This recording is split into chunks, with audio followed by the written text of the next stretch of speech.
same choice.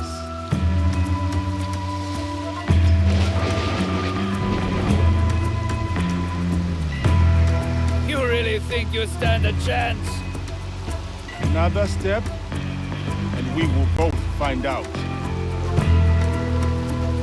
Shoot him! They won't work! It's too wet! Just kill him! You have made your choice then. Do not let them get you half that.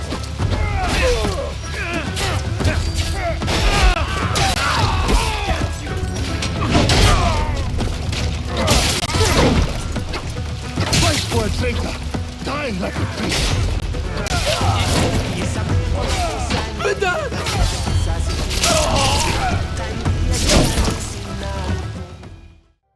Welcome back, Crusaders, to the Nerd Crusade. This is The Good, the Bad, the Meh. And this week we're talking about Assassin's Creed Shadows, which came out this month and has come out to about an 81 on Metacritic and a very positive on Steam. So despite the controversies that were circling the game during the development and pre-release, turns out a lot of those controversies were just BS and just hate, and the hate media loving to hate. But that's not why we're here. We're here to talk about the good, the bad, and the meh of Assassin's Creed Shadows and give you our first impressions. And yes, this is kind of a first impressions because this game is going to take a long time to get through and experience everything it has to offer. This footage was recorded on an Xbox Series S, and my thoughts are coming after about 35 hours of gameplay. So let's just jump right into it. The good. Two main characters are done really well here, unlike in other games where basically you could swap out characters like Evie and Jacob for whichever one you wanted to play through the main story with. Where here, both characters kind of have their own story that they're going through. It's very clear that Naoe, our shinobi character, is the main protagonist, and Yusuke is just kind of along for the ride. He has his own story he's going through, and the reason why they end up joining makes sense, and why they see what they do through happens kind of all flows together really nicely. So instead of playing just one or the other for your main character, you actually have two characters with their own stories, their own backstories, their own agency for what they're doing, what they want to do. There's definitely missions that feel like, yeah, Yusuke should be doing this, or hey, no, this is a Naoe mission, she should be the one doing this. But for all main purposes, and as it's been described as in other people's videos that you might have seen, is Naoe is the assassin, and Yusuke is the samurai. He's just a samurai that's joined kind of her own version of the creed or brotherhood, and he does things his own way. He's definitely not an assassin. He cannot, sneak, climb, parkour, or anything that he won't even assassinate characters like Naoe does because he's not a shinobi. Being a samurai, it's dishonorable to stab somebody in the back, so even before he does an assassination, he will automatically yell to get their attention, so they turn around so he can stab them and look them in the eye. And those two different types of gameplays actually fit very well here, because it's almost as if like you're playing the game. If you're having a hard time with Naoe, you can switch to Sasuke to just kind of go in there and brute force it. He is very high powered, but I wouldn't say he's necessarily overpowered, because there are situations where if he gets surrounded, there's lots of characters that are maybe a few levels higher than him. You might end up getting your butt kicked, or if you don't understand how to use his tools correctly, you'll definitely get killed. But he is definitely the brute force, just break through the walls and kill everybody in sight type of gameplay, more like Eivor in Valhalla, or definitely Alexios or Alexandra in Odyssey. And Noe is definitely the assassin, and has a really good focus on stealth, and she can get overwhelmed with too many enemies coming after her that you'll need to maybe type of regroup or used shinobi tricks to try and thin the herd out as you go through. Other great thing about this, or good thing about this, is the stealth gameplay has been improved about 100 times more so than we've seen in the last few entries. I did not play Mirage, so I can't really comment on how it worked in Mirage, but in Valhalla it was non-existent. It was completely broken from what they even tried to do for you in a tutorial. Just didn't even work. And Odyssey, it wasn't even there. It really wasn't there either.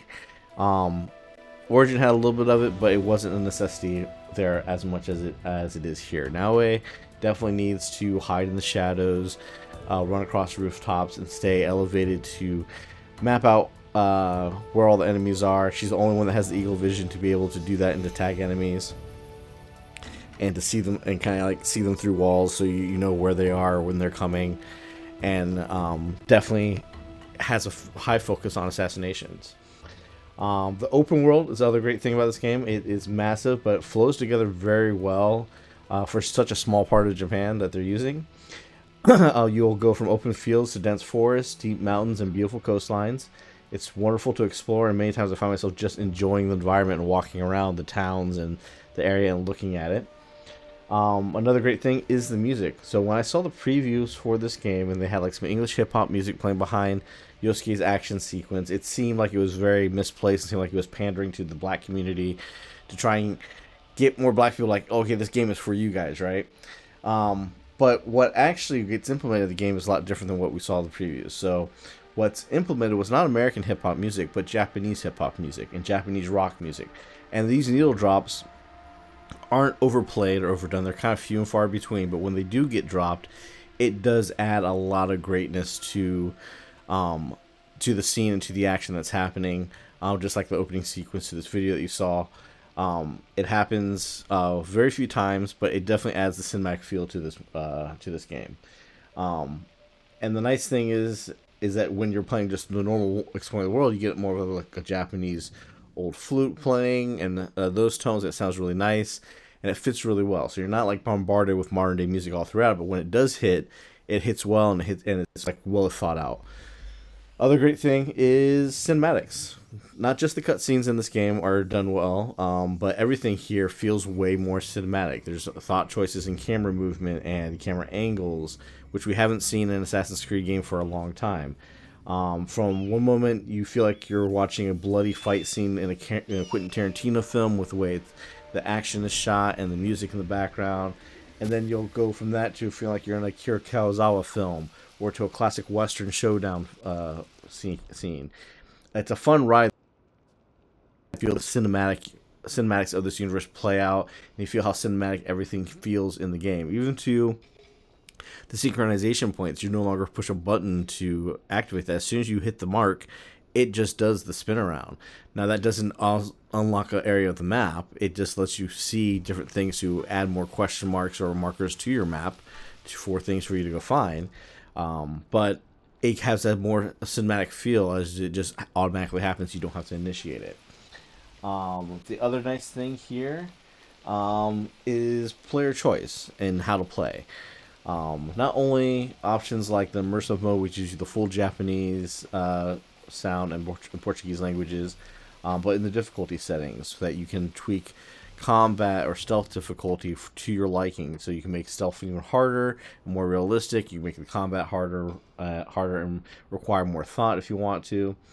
The canon mode and the full RPG mode. Canon mode being like, hey, you play out the story without making any choices, as the developers intended the story to go to, or the RPG mode where you get to actually make choices of what your character says.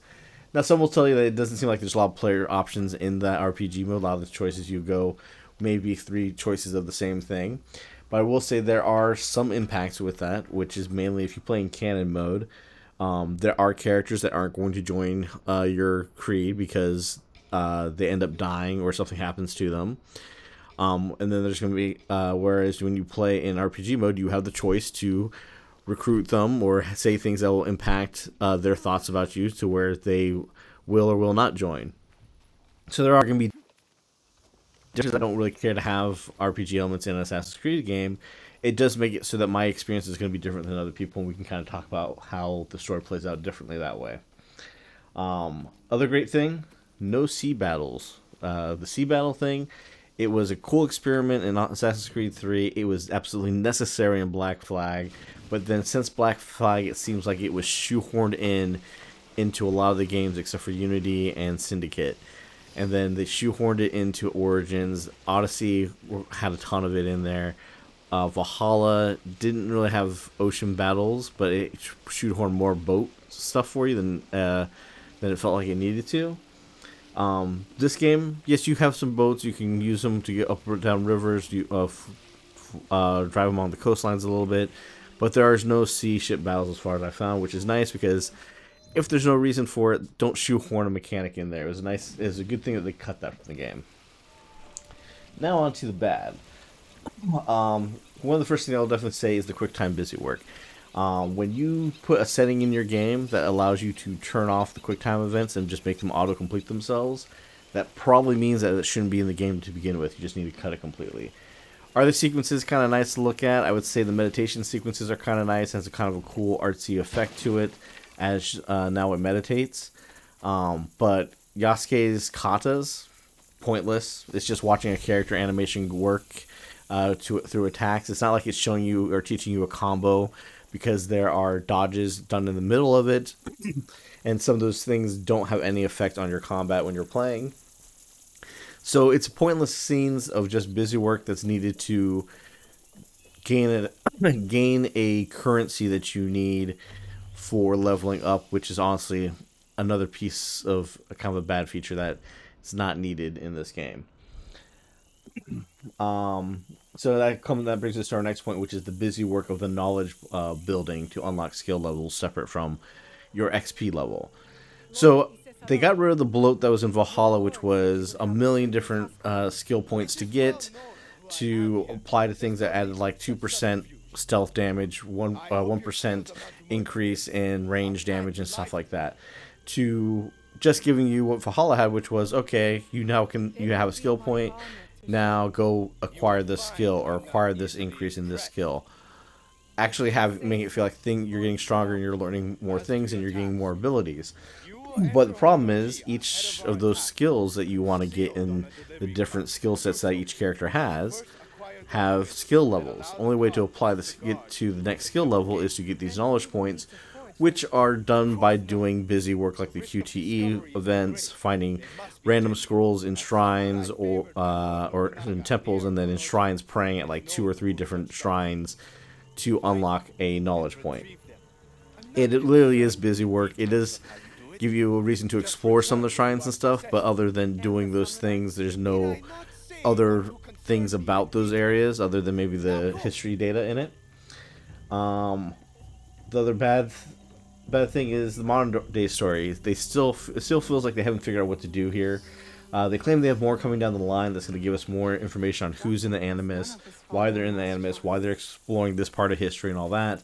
But right now at launch, it's completely ambiguous. You're given a little bit of glitches here and there in the game that kind of tied to their free battle pass in there that will unlock items and currency for you in the game, which is nice that that's all free and that's how that's built in there. But other than that, there's no real point to it. It feels like they don't have a story, and they haven't had a good story for the modern day world since Desmond's story. So until they finally figure out what characters are going to be in the modern day, what story they're going to tell there, figure it out, like, it makes no sense. Right now, the Animus is just a prop for why you have a UI on your screen. And honestly, I feel like they should just drop the modern day story and stick to that's what this is, and the Animus is the UI. Other biggest, probably negative thing here is that there's no social stealth.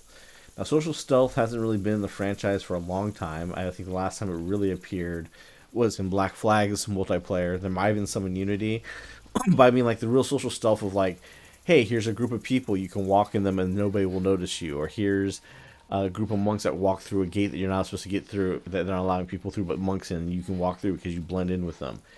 That was a staple of the franchise back when it first came out. It's what set Assassin's Creed kind of apart from everything else, was not just the period piece gameplay and the assassinations, but the fact that it had some type of social stealth.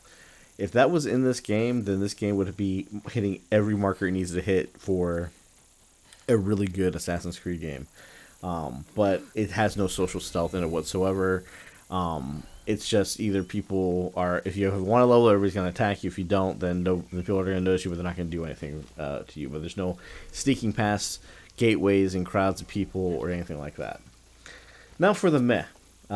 There is some grind in the game. It doesn't feel like grind, at least not like Valhalla did.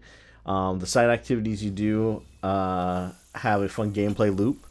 But you are going to feel like you have to grind a little bit to level up your characters. But I feel like you're going to have a lot of fun doing it, so it's not a horrible thing, unlike Valhalla. Other meh thing is the story's kind of predictable, and how it goes from beat to beat. Mainly, I will say that you'll know when you meet the main bad guy for the first time. It is really obvious who this guy was. Not just because if you know Japanese history, the events they're playing out, but just the way the conversation plays out was very obvious, and how your character, or how Naoe just immediately is like, okay, cool, I'll totally believe you, with no questioning. It was like, okay, this guy's obviously the main bad. We're being set up here. It's really obvious what's happening. That I would kind of say is they could have wrote that a little bit better, could have built that up a little bit better to make us think that guy was actually an ally versus him being an enemy. But it's really obvious. When you play the game, you'll know it as soon as you see it as well. Other kind of meh thing is the kill board, right?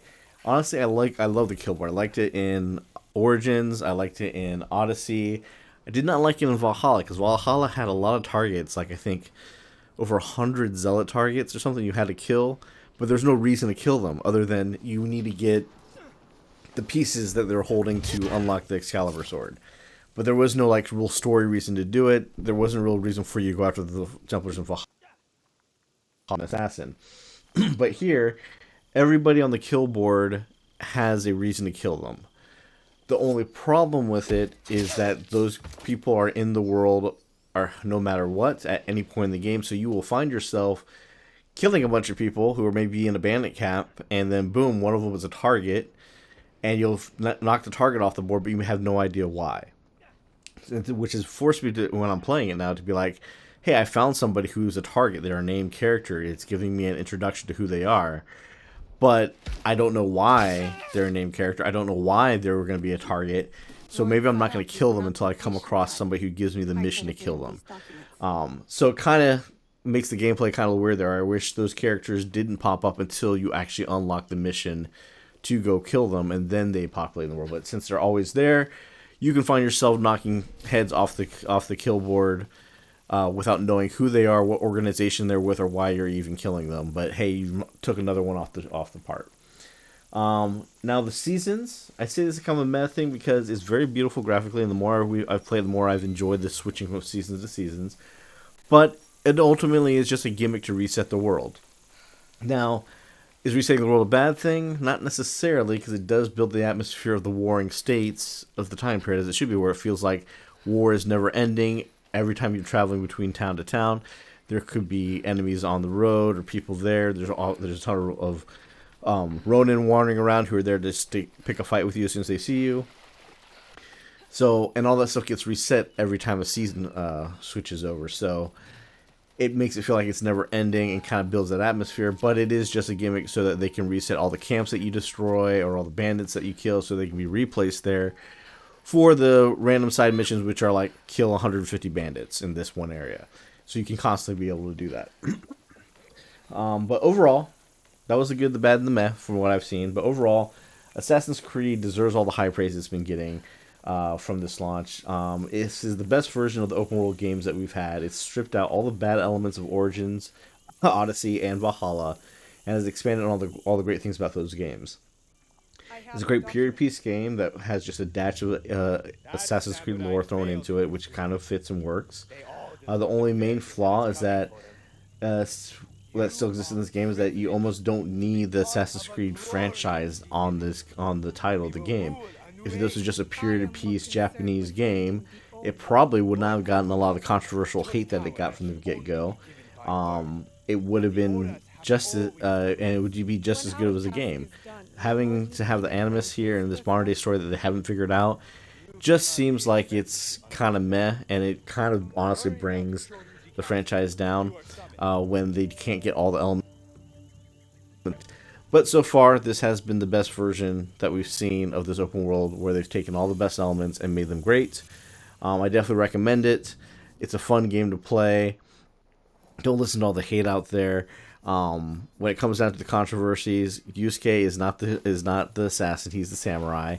Yes, he's a real-life historical figure, and he makes perfect sense to why to use him as a historical figure, because he's a historical figure with very little known about him, which opens him up perfectly for having a story about a character that we don't know what happened to him after Nobunaga's death. So, and that's where this takes place as far as his side of it goes. But the overall assassin story that's going on here is definitely Naoe's story, and Yusuke does feel like he's all along for the ride, but he's there for you to get that samurai fantasy, power fantasy in this game now he's there to get the shinobi ninja fantasy, power fantasy in there, and this game does it very well. So definitely recommend it. Check it out. It's out now on all platforms. I think it's definitely a fun game and definitely worth the price tag that they're asking. Until next time, have a great day, and we'll see you later. Bye.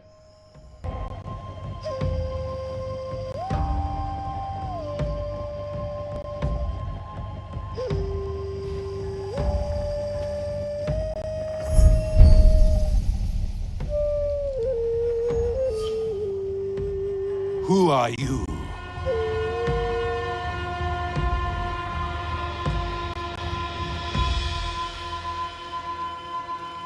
I am eager.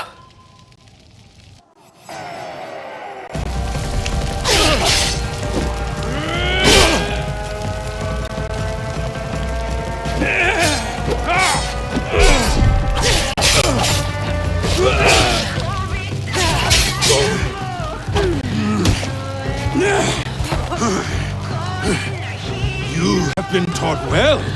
Let me show you how well.